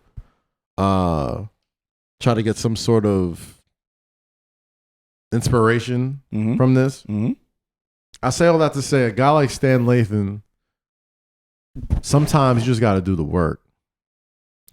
And you can't sit and wait for the other man to validate you. And it goes back to mine. In a wild way, mad people are going to learn more about Stan Lathan now. Whereas within our culture, right, we know who he was, known who this man was. But this goes back to that, and that point right there is very, very key that you bring up, because Kenya Barris, another one. Kenya Barris, another one on Blackish on Netflix. First season, God. Best episode was him and Tyler Perry sitting down. You already know what I'm talking about. Like I saw that shit and I was just like, fucking yes. And I'm not even the biggest. You walked me right into it. I'm not even the biggest Tyler Perry fan. I'm not trying to like step. No, you're going exactly where I'm going. I'm not trying to step in your Keep point. Keep going. I'm not the biggest Tyler Perry fan, and I saw that, and seeing those two people who have created so much. Mm-hmm. So much black culture, so many massively successful shows, movies, plays, things that we've all quoted for our entire lives. Seeing them be so candid about super serving your community, super serving the people that you rock with, that rock with you. Some people don't need to see that. Some people get it already, but I know a lot of people needed to see that. A lot of people needed to see him be like, yo, I don't give a fuck about an Oscar. I don't give a fuck about an Emmy. I make shit for the people that support me. And that man is a billion. And he's a billionaire now. And he's a billionaire. A black billionaire. With his own studio. To that point, Rihanna skipped the Grammys to go to the NAACP. Well, not to go, but then showed up to the NAACP Awards. So I think that's just like it speaks more to it. Yeah. I feel like the longer we go into the next couple of years, I feel like we're gonna start to see that shift. Like musicians that listen to the show, actors, writers, creators, do not make your craft or your art for the sake of being recognized ever. You make your art for your art and for the people who consume it. I don't make this people, man, listen, I'll get super real with y'all. 1,000,000 times over, I get at least 30, 40, 50 text messages or DMs a day. Like, man, he's stupid for leaving Andrew Schultz. He's got the biggest YouTube following, biggest comedian on YouTube. You stupid for leaving that. And I say it all the time. People want me to shit on him. People want me to say crazy shit about him. I never will, because I got mad respect for him. I got hella respect for him. But what he does and what I'm trying to do was always going to be different. It was always going to be different. What I brought to that at one point helped us all. And when it got to a point where it wasn't helping us all, I had to make a choice and be like, you know what? If I gotta take the long way to get where eventually I gotta go, I'll take it, because I know this is my way. I know I could cut some weeds. And truth be told, I learned a hell of a lot from being around him. I learned a hell of a lot. I wouldn't have met Eden if it wasn't for him. I probably wouldn't have met you, Jake. You know what I mean? But like, I learned a hell of a lot being around him.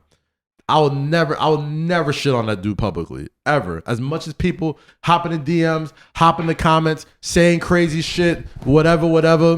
We had a fucking phenomenal run. But at the end of the day, his path, my path, everyone else's path that was there, and the people that are here was all different. And I'm making sure that when my story's being done told, I was never somebody that rode a coattail. I was never somebody that say, you know what, I know him, but like, what does he really? I would much rather fail spectacularly on my face. I would much rather this shit fail spectacularly, knowing that this is 1,000% what I want to do.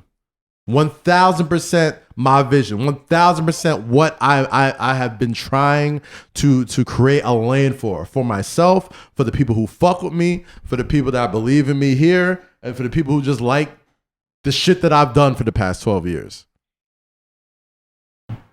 I would much rather go at that and super serve those people and take the long way there than take a shortcut because the dude I'm next to is mega successful in the path he chose. You know what I mean? And that's why that's why you will never see me say a bad word about the dude publicly. You will never see me shit on him. Cause he put niggas on. Like, say what you gotta say. He put motherfuckers on. And I'll never talk about like what differences were had or whatever. But at the end of the day, man's gotta be a man at the end of the day. And do them. And I've never been prouder of being able to sit here every Sunday and Wednesday, have these cameras set up, talk with my best friend, have these fucking mugs out here filled with brown water and shoot the shit and feel 100% confident and being like, this is what I wanted to do. A lot of people ain't gonna get that, and that ain't for them to get it. And a lot of people that listen to this, a lot of times you're gonna have people that aren't getting what you're doing.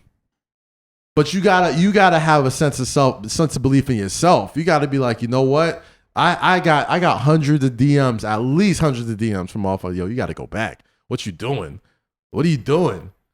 You're starting your shit from scratch. Like, I'm happy as hell we got almost 3,000 YouTube subscribers. Happy as hell. Yeah. I'm happy as fuck. It ain't 1 million. Andrew got 1 million YouTube subscribers. And he earned that shit. He earned that shit. But I ain't gonna sit here and act like those 3,000 people, I know 1,000%, those are my people. And I'm cool with that. And if you don't get that, that ain't for you to fucking get. I'm totally okay with you not riding. I'm totally okay with that. But some people need to hear that. And some people need to know, like, yo, the journey's going to be a little longer. The journey's going to be a little bit more difficult. The journey's going to have a little bit more weeds in the way and trees you got to cut down and places you got to maneuver, whatever. But I promise you, it is 1,000% much more fulfilling. Here's the one thing I want y'all to understand. These are the conversations that we have off camera. Mm-hmm. These are the conversations where we're in the crib. 2 shots before we play. And I knew it was brewing. I knew it was brewing. I knew it was coming. I was just waiting for it, and that's when it came. These are the conversations that me and Kaz have when we go through our trials and tribulations, when we go through our situations, and we're unfamiliar or we're just we just don't know. That burst, that's the shit we talk about. But I can't tell him, yo, you gotta address the Andrew shit. You gotta address the flagrant shit. Nah, it'll come when it's supposed to come. And when it can't, that natural 2-3 minute rant, that's exactly what he needed to say about Andrew, about Brilliant Idiots, about Flagrant 2. And that's all he's gonna say. And that's it. But you gotta let your brothers, you gotta let your sisters speak from the heart. I could have told him, like, yo, you're not gonna talk about that. Yeah. Nah, let it I get it, let it rock when it's gonna rock. And that's why, like, you know, I saw Chappelle's acceptance speech, not just bigging up Stan Lathan, a legend, you know what I'm saying, but like talking about like that's how, you know, he did it his way. Like, he put that shit out in the middle of cancel culture. You can't make fun of trannies. You can't make fun of this. You can't do that. And he said, hey, held the Emmy up. Fuck you. Watch me. Watch me. Right. You know what I mean? Watch me. That Tyler Perry, Kenya Barris shit, when I saw that shit, I was like, fuck yeah. You know what I mean? I don't even rock with Tyler Perry shit like that. You know what I mean? But like, I fuck with the vision. And I know if I needed to see that, somebody's going to need to see this. And I ain't nowhere near those motherfuckers' success. Right. At all. Not even close. Right. But I know that sometimes you just got to, anybody who's just unsure about just going for it and just knowing like, yo, it's not going to be all peaches and cream and everything's going to be easy peasy. Like, I pay all this shit comes out of my own pocket. Everything. We ain't got no massive. I mean, we had Truly a couple times. Like, shout out Snapchat. Like, they fuck with us now. But like, this all comes out of my own pocket, and I'm glad to do it. And I'm glad to do it because that's what's needed. That's what's needed. You know, I look up to those guys. I'm not the guy who looks up to the actors and the famous people in the front. I like reading credits. I'm like, yo, who wrote that? Who directed that? Who put that together? Being able to call myself a showrunner now, that's the first step. Because back in the day, we didn't know when we were watching the Wayans brothers and Jamie Foxx and Martin. Doing it? Like, who the fuck is like, how is that being put together? Yeah. Now, 2020, you call yourself a showrunner alongside of a production company that houses a billionaire. So now you're a showrunner. The full circle, sometimes it may not hit you. Don't. But the full circle of that makes your life creatively complete. To me. You don't get there without the journey. It's all a process, bro. It's all a process. It's all a process. I went to school for broadcast journalism at Howard University.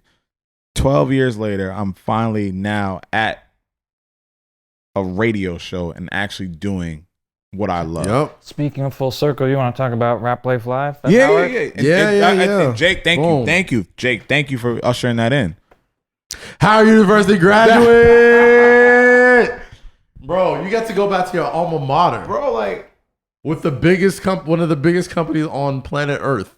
One, shout out to Ebro. Shout out Ebro. Love you, my nigga. Shout out Nadeska. Love you, Queen.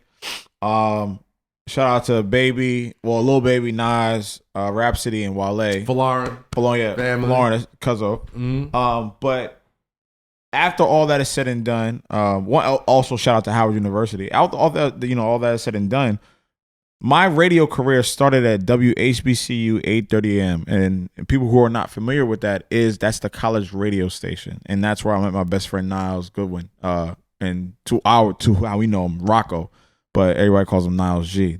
He was the program director there, and I hosted a radio show called Live and Direct for 3 years, and I won the best on-air personality my graduating year of all black colleges in April 2005. That's when I knew that radio was my calling. I just love playing music for people, exclusives, just stand and third talking shit, just this type of shit. That's when I knew how Howard birthed my love for radio. So for me to come back 12 to 13 years later with Apple, a $1 trillion company, and we're expressing the views and the moments and the ideas of Howard University students, especially now in this pandemic in 2020, where these kids can't get on campus, where they can't celebrate homecoming, where they can't do the rituals that all of us Howard students know. We're bringing the light to them, saying what are you doing? So shout out to Taylor Davis, who I interviewed on FaceTime. You can go on Apple Music right now on demand and check out the interview. She has a hashtag Boss Up initiative and representing, black and brown women in media. But that gives me pleasure. That gives me confirmation that I've fulfilled my goal. I fulfilled my ability to echo Howard to the world. And yeah, I'm just a little radio kid and this and the third, but Apple recognized it. Yeah. Nas recognized it. Wale, Rhapsody, Lil Baby recognized it. So it may not mean, Kamala Harris. Yeah, Kamala Harris.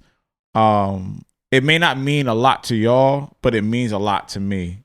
The fact that I can still represent Howard University and something that I love to do, and I'm gonna continue to do that, and we're gonna continue to go to HBCUs throughout the winter and the fall.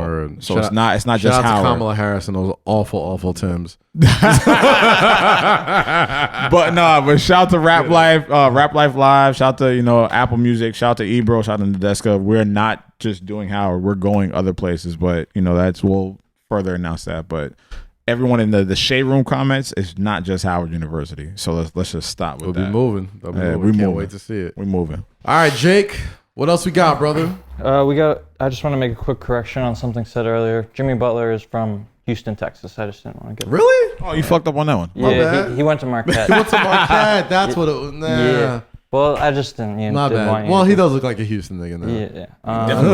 He definitely look like a Houston nigga. That checks out. He definitely like a Houston nigga. You guys see Drake and Wayno going back and forth? I definitely saw that. I definitely saw that. Yeah. You want to talk about it? Former another Say Less guest, friend of the show, Wayno from Everyday Struggle. Yeah. Is he corny for that? Drake called him a nerd. He didn't call him corny. He called him a nerd. No, I'm saying, is he corny for Is that? Drake corny for that? Yeah. Drake?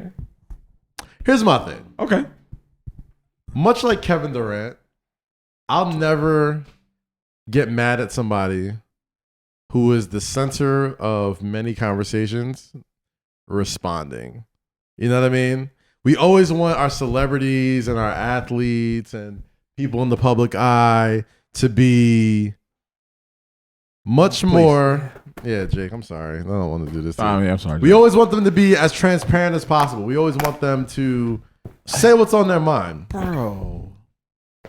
And I know it's going to be easy for a lot of people to be like, oh my God, like Drake's, why be so sensitive? Let it go. It's basketball. What are you doing? Like, Let's all go. know. I mean, okay, so It's if anybody knows, everybody knows, go. Drake held, I guess he has like a league in his house. Yeah, he has a little bubble in his own house. He has like a little bubble league. Like Curry's been there. Steph Curry's been there. I think Taylor Rooks and Kevin Durant were watching on the big screen. And it's like literally just a league of their homies. Yeah. But Drake is mega rich.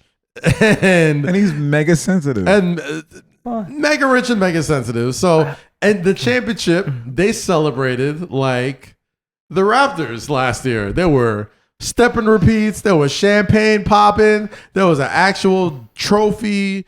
There was a lot of stuff. And I gotta admit, if I was that rich, if I had Drake money, I can't say I wouldn't do the same sort of obnoxious celebration. Of course, you're going to win in your own house. Yes. I'm with Wayno. Yes, of course. I'm with Yes. Wayno. All right. Right, yes, of course you're going to win. It's Chubbs, Nico, It's and your homies. Drake.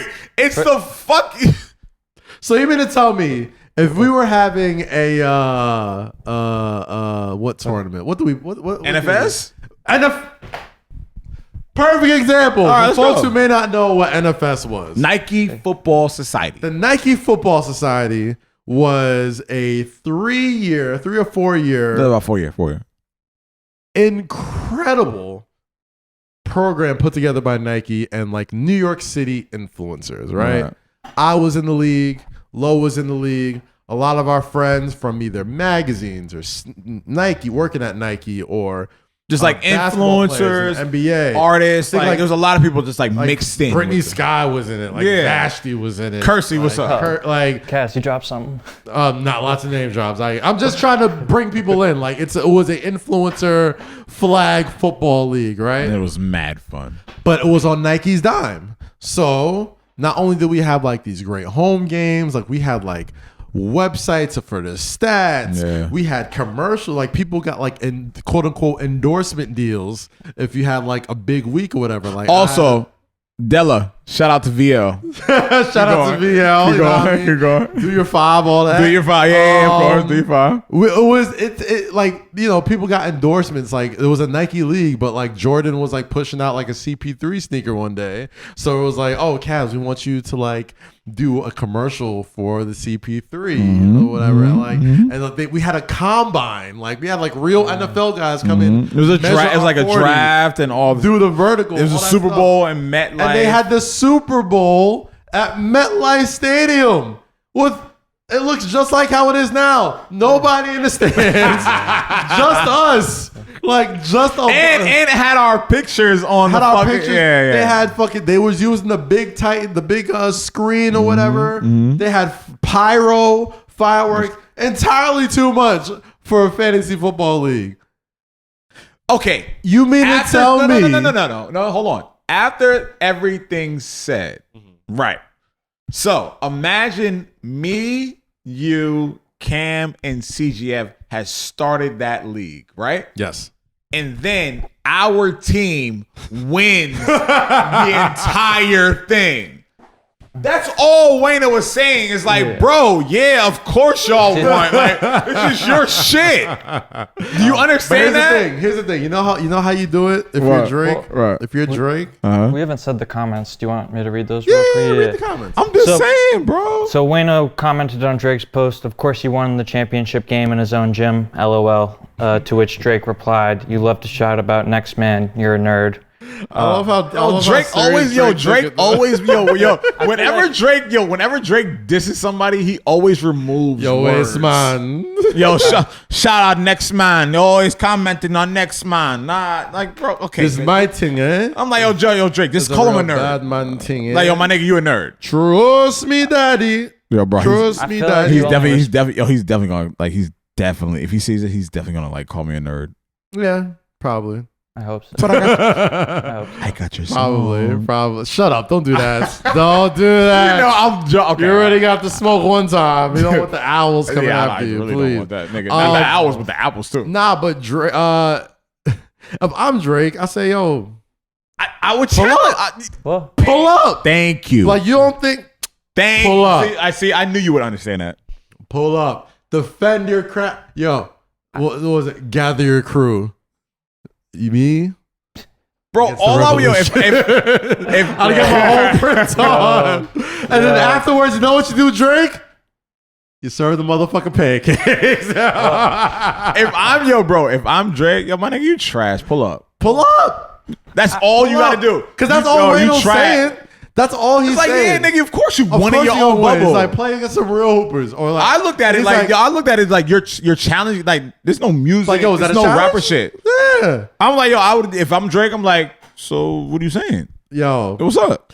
I wish I was that rich because I'd be that petty.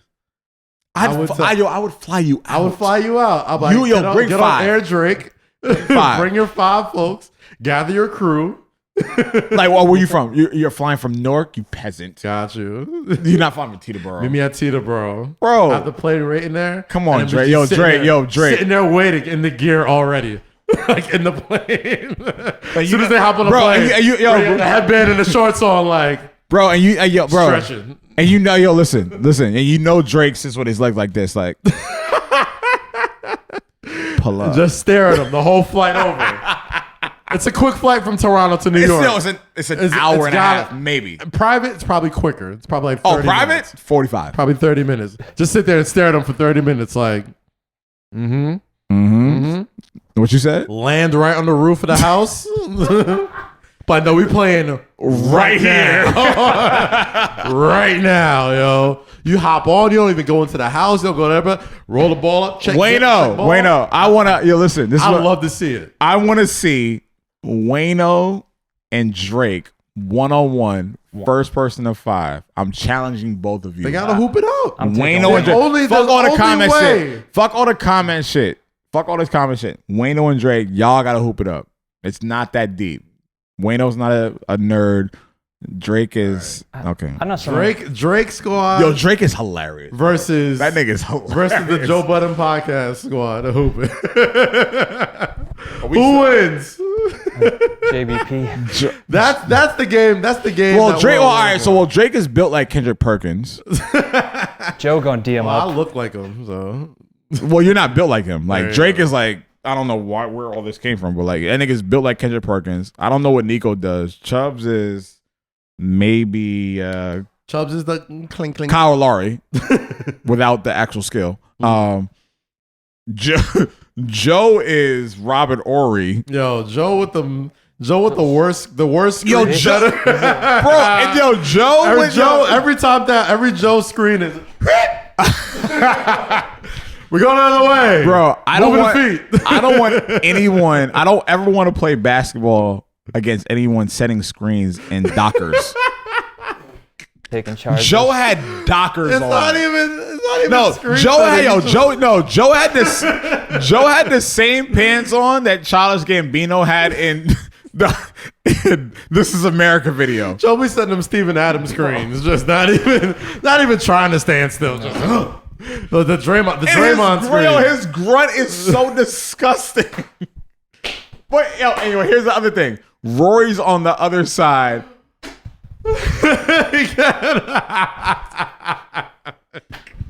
Rory, what were you doing? Oh boy. Yo, niggas gonna kill we just damn, Lo.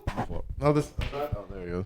We just need that's the beauty of sport. That's the beauty of basketball. We said in the beginning of the episode, fuck a blog, dog, but fuck your Instagram comment, dog.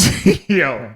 Cause one day we go. So all right, so Drake is gonna come for us. Wayno's gonna come for us. Joe's gonna come for us. I hope, listen. If they all want to hoop it, I'm throwing down the gauntlet right now. What's up? I'll throw the gauntlet down right now. What we doing? 2-on-2? OVO 4-on-4. What everyday struggle? Joe Budden podcast. And this is where we are. Who want to hoop it up? Wait. What's our Say less. Say less. Like, don't we have like an abbreviation? I'll take us in a 5. We give it like abbreviate. Like, I mean, it's 2-syllable word. You don't gotta. Less. Say less, gang. SLP? SLK? A listener SL Dub? SL Dub? SL Dub? SL Dub? SL Dub? SL Dub? SL Dub. All right, so yes, we're inviting the SL Dub The gauntlet is being thrown. SL Joe Dub Budden podcast. Yes. Everyday struggle. Yes. OVO. Yes. We could, let's get it. What's popping? I haven't shot in a basketball in 2 years. Don't matter. I will train you. I haven't shot the basketball since March. You're gonna train my slave? Yes. Okay. We gotta get the. Okay. We gotta do a montage. You need a montage. No, well, pop star. What song are we gonna use though? Yo, pull up. Pull up. Let's get it. SLP? SL Dub. SL Dub? SL Dub. SL Dub. What's up? Haven't played basketball in 2 years. 2-on-2. Get your 2. Yeah. Get our 2. Joe and Rory. Come get some. You know academics ain't balling. Drake and Chubbs, come get some. You know academics ain't balling. Wayno and Ack, come get some. Yo, Ack ain't balling. Ack is a Let's fucking go. towel boy. Half court. You a towel boy, Ack. We know we all washed up. We'll do half court. Duh. 2-on-2. Yeah. You know what I mean? Let's get it. All right, so are we betting up? Oh, we can You want to bet up? You want to put the bread up? Yo, $10 for all y'all niggas. I don't want to bet with Drake. I'm not betting with Drake. $10 for all y'all niggas. The gauntlet is thrown. Yeah. Who trying to hoop? Niggas ain't trying to hoop with us, bro. Bro. Niggas ain't trying to hoop with us. Niggas ain't trying to hoop with us, bro. Yo, niggas ain't trying to hoop with us, bro. Who wants the smoke? I ain't trying. There was a lot of spit. I'm sorry. I ain't trying. Very COVID-y. I ain't trying to talk to him. I ain't trying to do no bullshit. No IG comments. I'm not calling nobody no nerd. At the end of the day, you gotta defend your throne, Drake. You gotta defend the chip. Bring it on. And you know what? I want it. It's gonna be a classic. Yo, Joe Budden Gambino.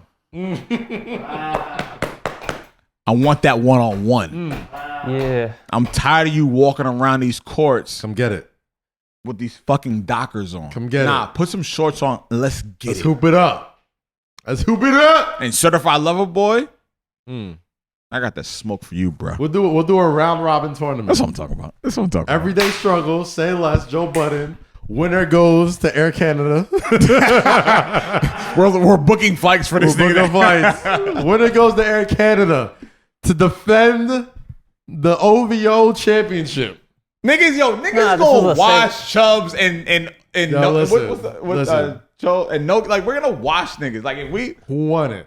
Like don't cheese me, dog. Who won it? You can bring Steph, bring KD, let them all watch. Bro, that the smoke is plentiful. I'm sorry, that should be mad fire. That shit would be mad fire. What? Yo, listen. That shit would be I hoop in a minute. Give me 2 weeks. Give me 2 weeks to get back in hoop shape. Say less. It's bucket season.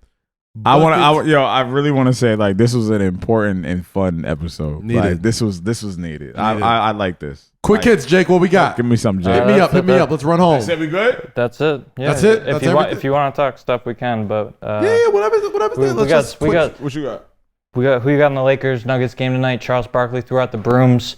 That's I usually think the Lakers are just a bad matchup for the Denver Nuggets. I think they got too many bigs, guys like JaVale McGee and Dwight Howard, who did not play a single Didn't play that much in the last series. They are dominating in this series. Yeah. Jokic is a big dude, but like this isn't Montrezl Harrell. This is Dwight Howard. This is JaVale McGee. This is Anthony Davis. This is LeBron James. Not only are they big, they're fast, they run, and I think at worst it's a gentleman's sweep with the Lakers. Are we gonna link your Celtics in the finals? I think we get.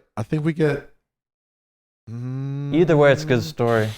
With plans. I said in the beginning, I think Celtics Heat goes 7.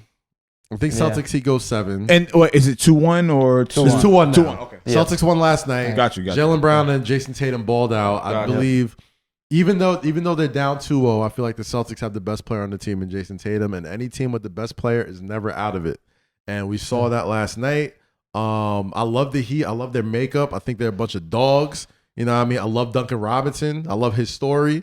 And I love being in Miami, so I always like to root for them because when the Heat, I feel like the Heat are the new Knicks in a weird way. Well, no, you're giving your Knicks too much credit. No, here's my thing. I say it like this. I say it like this. Am I bugging? I say it in the sense. Okay. Am I bugging? I'm just saying. All right, cool. I say the Heat are the new Knicks. I say the Heat are the new Knicks in the sense that the NBA is better because the Heat are relevant. Because the Heat are good. When the Heat are good. No, I can't agree with you. Why? No, I can't agree with you because the Heat were never a prominent city or team in the NBA like the Knicks were. So you can't say they're the new. That's the Heat. The Heat only have been around since what, the early 90s, I think, or whatever. How long? They've never had that many down years. How long have the Knicks been around? Forever. What, you know what I'm saying? And the Heat are already more successful than the Knicks ever were. All right, well, but New York is still. 4. But no, I think they got 3. Yeah, all with D-Wade. Yeah, all with D-Wade has all of them. But New York is still New York. New York will, like, Miami will never be New York. Never, not as a city, no. Right. So when you say that, I say in the sense of the NBA, not like. But you have to compartmentalize the actual city and the team in that argument. You can't. I'll frame it like this. Give me when something the else. Knicks were popping, they had the same makeup of this Heat. Tough guys, ballers, dogs, shooters, people from all walks of life. The Tyler Heroes, the Duncan Robinson, John Starks, another guy I think who was like a D2 or D3 player or whatever. Like, or he was literally bagging groceries. John Starks was the biggest dub in life. He was bagging groceries before he became. But he was a big dub too. He was also an all-star. Great story. How many years? Doesn't matter. If I'm bagging groceries, I'm asking you. How many years was he an all-star? I think he was an all-star once or twice. Once, twice? Oh, once? All right, cool. Twice? Two-time all-star? Oh, 2 times? All right, cool. How many years was he in the league? John Starks, I don't know off the top. Like 30, like 35? 35 years. 35 years? What do you mean? Just trying to get this Knicks land. Yeah, exactly. I have to. No, but I know. I get what you're saying. 8 years. 8 years in the league. That's it. Two All-Star appearances. Yeah, that's not bad. Crazy story. But I say that because like the NBA is better when Miami is a destination as an NBA city. I knew how lit the NBA was when, I mean, granted it's LeBron James, but with the big three, when the Heatles were popping, the league was lit. You know what I mean? No, and I get that. The league should not be lit for Miami right now because the only superstar is Jimmy Butler. Right. And he's not even. Bam's getting there. The Heat are a really good team. The Heat are No. I'm not even saying that. I'm just saying when LeBron, Wade, and Bosh were there, it was a 3-story building. Yeah, it's unprecedented. Right now, Miami is a condo with Jimmy Butler. Mm-hmm. But condos be fly though. Yeah. Listen, I would love a condo right now. Listen, fly as fuck. Yeah. But when you have these marquee cities, you want a skyscraper. Mm-hmm. You want a tower. Jimmy's not that. He's not there yet. Oh, we'll see. When LeBron and when Bosh and they were 3 separate buildings. Right. Nobody would show up to Butler's Heat not games there in the yet. first half anyway. Yeah. Like when the Heat were like had LeBron and everything, like Miami was famous for not having fans show up like during the first quarter because it was too popping. Yeah, it's Miami. It was like it's Miami. But they weren't known for an NBA city. New York is an NBA city. LA is an NBA city. Yeah, it's crazy. Houston is an NBA city. Right. Atlanta is an NBA city. All I'm saying is Miami was not an NBA city. It's always football. Yeah. Exactly. Right. Miami Hurricanes, right? Yeah, and Dan Marino. Dolphins. Exactly. Yeah, that's true. That's a good point. Yeah. It's not an NBA city. I love the city of Miami. It's a great One city. of my favorite places to go. Like when I need a quick getaway, I love to go and kick it down there. You know what I mean? Miami was the first place I ever had a threesome. Okay, Right, that was my fault. I'm sorry. That was. No, I didn't know. Okay, I thought we were claiming our love. When the Say Less with Kaz trivia game comes out, we'll be like, "Where is the first place Lowkey had a threesome?" It'd be like Miami. Thank you for that tidbit, Niall. 303 threesome. But I can't call it between Miami and the Celtics, man. Like I still think the Celtics. What do you want to see more in the finals? What do I want to see? Like. I personally like to see Celtics Lakers. Yeah, that's classic. Yeah, you gotta go. Can't go wrong with that. If we're doing this one time season in the bubble, it would make all the sense. It's either Bulls versus Lakers or Celtics versus just do that. Like it makes all the sense in the world for the bubble finals to be the Celtics Lakers. Like it's almost shout out to NBA Live. Shout out to EA Sports. Word. Oh my God, I used to love Bulls versus Blazers back in the day. What? Yeah. Bulls versus Lakers? Shout out roster player 99. There you go. The greatest to ever do it. There you go. You know it. Oh my gosh. What else we got? What else is left? Saquon out for the year, but rough one. Torn for 8. Leave me fuck alone. Please leave me alone. Rough year. Please leave me alone. Cowboys had a crazy comeback and fuck the Cowboys, but fuck whatever. The Cowboys, I'm with you there. How? Like why? Why? Yeah, it's almost like Atlanta just blows leads sometimes. I'm not even talking about that. I'm talking about the New York Giants. Why? Oh, sorry. Like my guy, like you blow it. I mean, he can't. I'm not blaming him, but it's just like I'm asking literally the NFL gods. I think it just sucks for the league in general. Damn, bro, you don't got no case. Wow, boy. People was making comments in the YouTube too, like, yo, he's just letting his phone drop on no case. Shout out to Apple. Thank you. Shout out to Apple. Thank you. So Apple Care. It sucks for the NFL, you know what I mean? Just because Saquon Barkley. For the league, for the league. Face of the league, you know what I mean? Hulu has live sports, all that type of shit. Like, but that's crazy though. It is crazy. That sucks too. And like, I don't know how bad the Giants are gonna get, but they'll he rushed for what, like 9 yards last week? Yeah, the opener. He didn't play well at all. He rushed for like 9 yards. During the week that there was some article written about how he should be traded, but they got killed. Oh, yeah, that's what you were talking about earlier. Yeah. People are saying, this is kind of the reason why you don't take I'm not going to, again, I'm not trying to dance on nobody's grave. No, of course not. But like NFL pundits are like, yeah, this is why you don't take a running back that high in the draft. And, especially when you needed a quarterback or needed something else, whatever. Like, I mean, Danny Dimes is doing like our first loss, Danny, his stats were like pretty incredible for a rookie or for a second year quarterback. It's just our offensive line is fucking stupid, and then we don't have like our offensive weapons. We don't have them. There's no weapons at all. Like we have no weapons, so it's like Danny's doing his job. Yeah, but we don't have we don't have the artillery. Do you remember Joe Budden's reaction to drafting Danny Dimes? There's a video of him like. Could you reenact it?